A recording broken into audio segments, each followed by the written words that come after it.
The powerful aura of Bardock would be so immense and overwhelming that Frieza and King Cold couldn't even approach the Saiyan.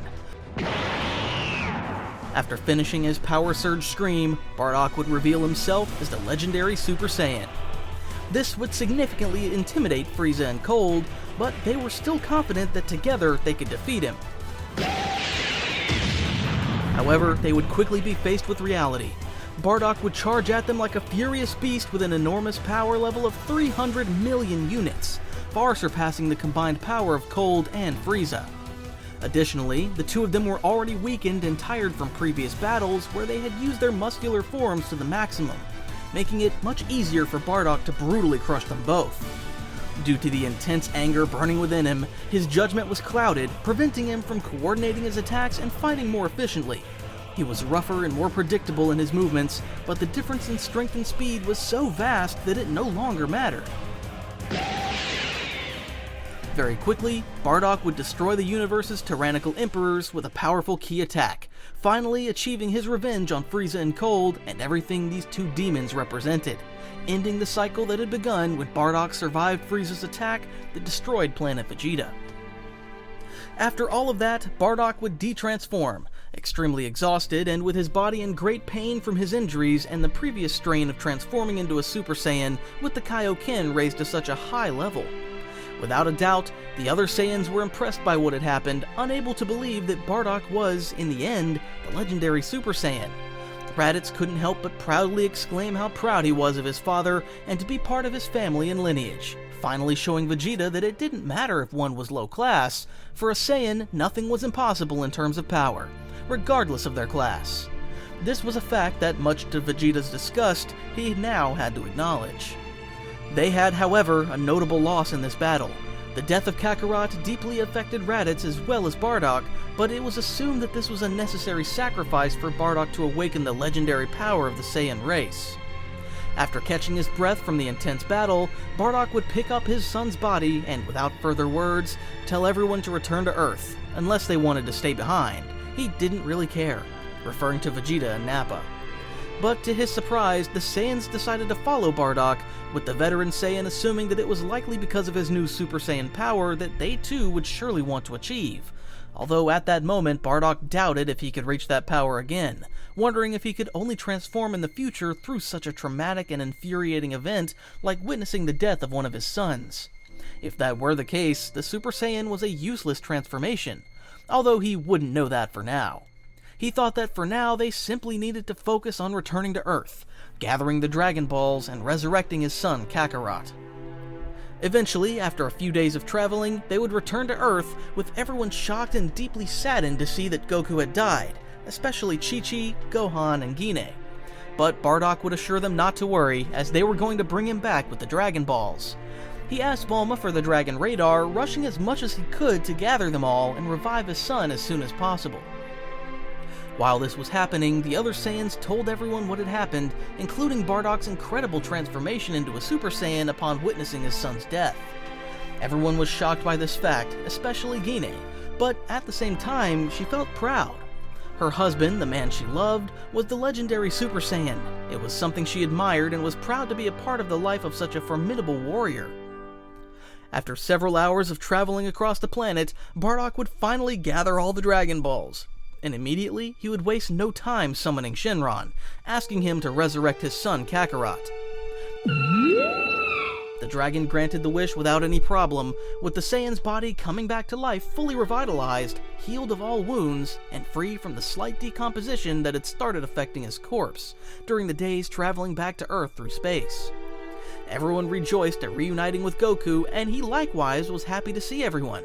He shared that King Kai had shown him Bardock's battle against Frieza and Cold, and he was amazed by that power. The Super Saiyan was incredible, and he couldn't wait to try that power for himself. Goku took it all lightly, laughing as if it were nothing, which enraged Bardock. He punched his newly revived son hard in the face, knocking him to the ground, and yelled at him for taking things so lightly. He had died because of a foolish distraction, as his innocence allowed Cold to deceive him, despite Bardock and the other Saiyans warning him that Cold and Frieza were vicious individuals willing to fight dirty to win, and despite that, Kakarot had let his guard down. Goku, hurt by the blow his father had given him, apologized for being careless as he got up from the ground and promised he would try not to let it happen again in the future, though Bardock had his doubts about it. Despite this tense scene between father and son, they all ended up celebrating the victory over Frieza and his father, and afterward, each of them returned to their homes, resuming their normal lives. Time passed, and life went on as usual. Over the months, Bardock finally managed to transform into a Super Saiyan at will, and around the same time, Goku also achieved the same form, allowing them both to push their power to new heights by training with each other, evenly matched in terms of strength. Meanwhile, Raditz would take a few more months to transform, but he eventually achieved it, making Vegeta curse his fate and everything he was, as he still couldn't transform into a Super Saiyan, with even Nappa beginning to think that perhaps Vegeta was taking it too personally, and that if he kept this up, he would go completely crazy and lose his mind. Now, with Bardock's family, all adults, being powerful Super Saiyans, they continued training together to become as strong as possible. But one day, during their training on Mount Paozu, they were interrupted by an astonishing figure that shocked everyone. At first, they couldn't believe it, thinking perhaps it was some kind of imposter. But the more they looked at him closely, the harder it was to deny the truth. This strange individual who had appeared was none other than Bardock himself, but a much older Bardock, so old that he was beginning to show signs of accelerated aging, as was common among Saiyans over 80 years old. Bardock was evidently the most surprised there, still struggling to understand how this could be possible. Gine, though intimidated, would slowly approach the older Bardock until she stood in front of him. Looking him directly in the eyes and gently touching his face, now with a scruffy beard, she would quickly realize and understand the situation. He was Bardock. He was the real Bardock, but from another time. Without a doubt, though she still couldn't comprehend how that was possible. The old Bardock would confirm Gine's words, finally explaining everything. He was Bardock, the same Bardock standing before them, but much older, from about 20 years into the future. He explained to them that in about 2 years, Kakarot would die from heart disease, and 1 year after that, androids would appear, created by Dr. Gero. These androids were extremely powerful and cruel, killing millions of people and destroying thousands of cities across the planet. All the warriors had tried to stop them, but without success, having been completely taken by surprise.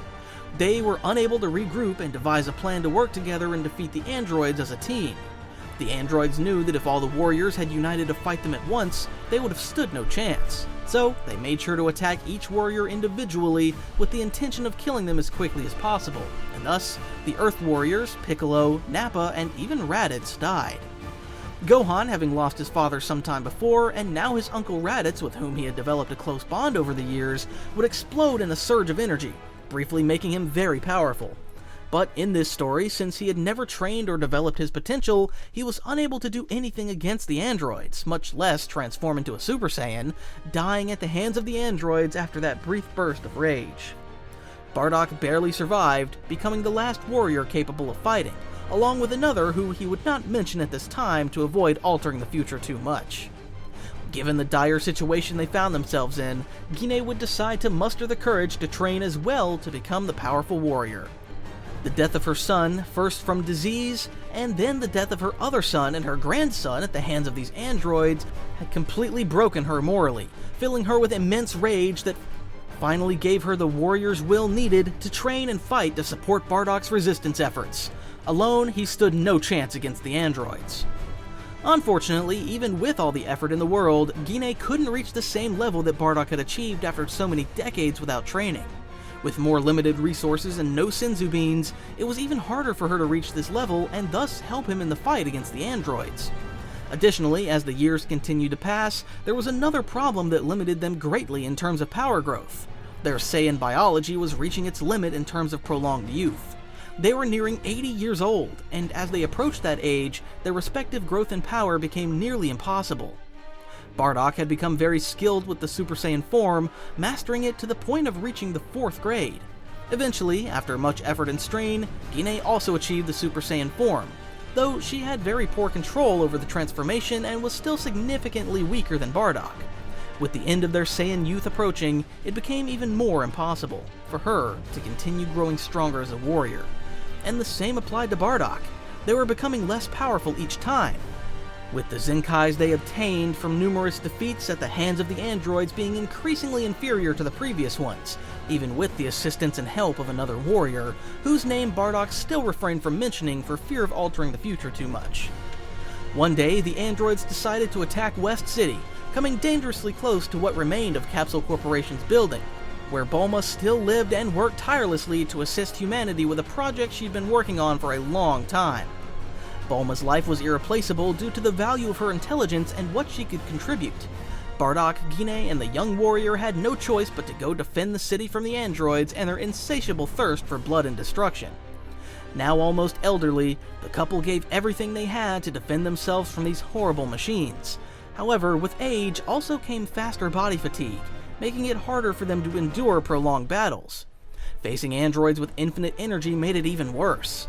During this fight, Gine would die at the hands of the androids, finally providing the catalyst Bardock needed to summon the little remaining youth in his body and transforming to a higher level of Super Saiyan, a form he called Super Saiyan 2. With that power and rage, he managed to give the androids an intense battle, severely injuring them and even killing one of them, Android 18. Seeing his sister die terrified Android 17, who cowardly fled to save his own life. Bardock attempted to pursue him to finish off that damned android as well, but his body had reached its absolute limit. He collapsed under the weight of his own exhausted body, worn out by decades and decades of unending stress and battles. Upon returning to his base form, Bardock found himself transformed into an old man, his hair completely white, with numerous wrinkles that distorted his face. He cursed and yelled at the universe for the tragedy, for all that he had lost, and for no longer being able to keep fighting due to his age. 3 years after that terrible day, Bulma finally completed the time machine she had been building and entrusted Bardock, who now appeared completely old and worn out, with the mission of returning to the past to warn his past versions about the danger of the androids, and thus prevent that horrible future. She also gave him medicine for Kakarot's heart virus, hoping it would save his life and alter all their destinies if he survived to face the androids that would appear 3 years later. The old Bardock would have loved to show them Super Saiyan 2, but he was certain that if he attempted to transform even into ordinary Super Saiyan one more time, his body would not withstand it and he would die instantly from a heart attack due to the immense strain on his aging body.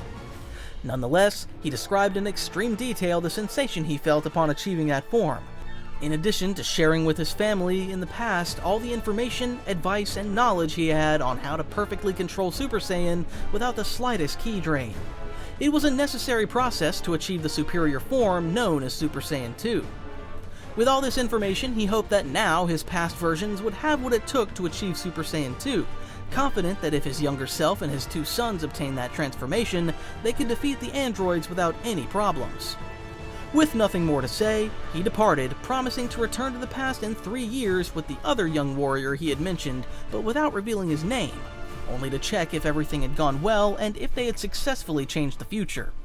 This objective had obsessed Bardock all his life, and now he hoped his past version would succeed.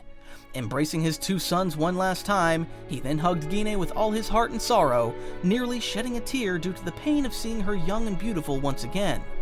This act made the young Bardock uncomfortable, but with a mere look, they both silently said goodbye, understanding each other as if they could communicate telepathically. The old Bardock then returned to the future, hoping his journey would bring about a positive change for what was to happen 3 years from now. And so, Bardock's family went to inform the other warrior friends of the warning they had received from future Bardock, putting everyone on alert for the terrible future awaiting them. They began training immediately to prepare for what would come 3 years later. Another very important matter was the tragic fate of Gohan. Since he hadn't previously trained in his life or developed his potential, he hadn't been powerful enough to survive against the androids. However, according to future Bardock, if this Gohan was already so powerful without having trained at all, then with proper training he could be an essential key to victory in this new future they were about to shape. After much discussion and dispute with Chi-Chi, Bardock, Gine, Kakarot, and Raditz convinced her to let Gohan train. Though for her, the knowledge that her son could die if he didn't wasn't enough of a reason.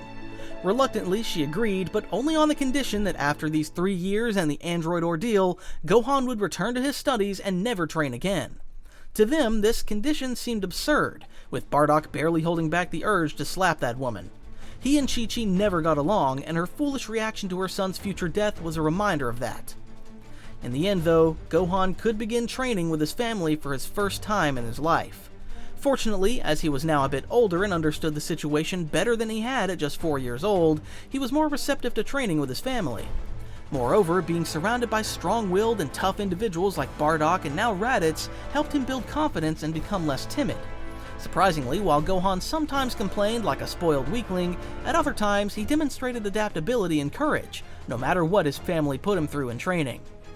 Gine also started training to support her grandson, with whom she had a very close relationship, but also to prevent the terrible future that awaited him, ensuring her husband Bardock wouldn't suffer from losing him as he did in the future. Additionally, still young enough to develop her potential and in better conditions than in the future, she would gain a significant advantage over her future self by taking advantage of these 3 years of training they had before the arrival of the androids. Thanks to all that intense preparation for the worst possible scenario, combined with the benefits of training with multiple Saiyans, as the more Saiyans they had as training partners, the faster they grew in power. Bardock from the future had also explained to them how to perfectly control the Super Saiyan form up to the 4th grade. Bardock, Goku, and Raditz constantly remained in their Super Saiyan forms for much of those 3 years of training. It wasn't as efficient as training in the hyperbolic time chamber, but they had much more time than just 1 year to achieve similar results, and being in greater numbers helped push each other to new limits. Over those 3 years, Gine and Gohan would also reach the Super Saiyan form and quickly took on the same habit as the rest of their family, maintaining the transformation constantly to get used to it. Though they wouldn't become as powerful as the others, they would at least have the same degree of control over the transformation. Without a doubt, Chi-Chi's life with her family had become a real nightmare for her. She now had to live day in and day out with an entire family of delinquents, she thought ignorantly. During this time, Vegeta did everything possible to become more powerful, watching Bardock's family and Raditz surpass him tremendously. No matter how much power or transformations he obtained, even when he eventually achieved Super Saiyan, it was never enough. It would never be enough. This drove him into deep anger and constant frustration. At times, Nappa even thought Vegeta might have caused some Earth disease that dogs experienced, called rabies. But no, Vegeta was literally foaming and smoking from his mouth due to his fury. Not even his relationship with Bulma and the birth of his son Trunks was enough to calm him down and make him think about something else. One day, Piccolo, trying to understand Vegeta's profound distress, finally told him about the hyperbolic time chamber. After much persuasion, he managed to convince Kami to allow them to ascend to his lookout. Kami reluctantly agreed, knowing that many powerful beings on Earth could defeat Vegeta if he acted maliciously. Vegeta cursed everyone for not telling him about the chamber earlier, but at the same time, he felt an enormous sense of excitement. He had finally discovered Bardock's and his family's secret. Of course, it was obvious that they were not stronger than him because he was a loser or a failure. No, of course not. It was because they cheated, because they used the hyperbolic time chamber. If he used that chamber to train for the 2 years he was allowed, he would once again become the strongest Saiyan of them all, as was normal and the natural order of things as the superior prince of the Saiyan race. Or at least that's what his crazy egocentric mind thought. Even forcing Nappa to go with him as his personal punching bag wouldn't be enough.